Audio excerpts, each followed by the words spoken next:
শুভ জামাই ষষ্ঠী all family মেম্বারদেরকে।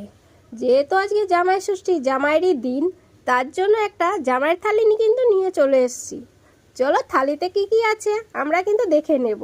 প্রথমেই থালিতে নিয়ে নিয়েছি ভাত, নিয়ে নিলাম শসা, পেঁয়াজ, নিয়ে নিয়েছি ভেজ ডাল, ভেজ ডালের সাথে আছে আলুর চিপস, নিয়ে নিলাম কাজলি মাছের ঝাল, এবার নিলাম সর্ষে ইলিশ ভাপা, নিয়ে নিয়েছি চিকেন মটন কষা, নিয়ে নিয়েছি চাটনি পাঁপড়, দই, 5 রকমের মিষ্টি। এবার কিছুটা ফলও নিয়ে নিয়েছি কাঁঠাল, জাম, লিচু, আম। এবার 1 গ্লাস কিন্তু আম পোড়া শরবতও নিয়ে নিয়েছি 1 গ্লাস জল। তো বন্ধুরা দেখো তো থালিটা কেমন হয়েছে, বিশেষ করে জামাইদের আমার থালিটা কি তোমাদের পছন্দ? এই থালিটা কিন্তু আমার বরের জন্য সাজিত, আমার বরের তো খুবই পছন্দ হয়েছে। তোমাদের কেমন লেগেছে কমেন্ট করে, লাইক দিয়ে চ্যানেলটা সাবস্ক্রাইব করে আমার পাশে থেকো।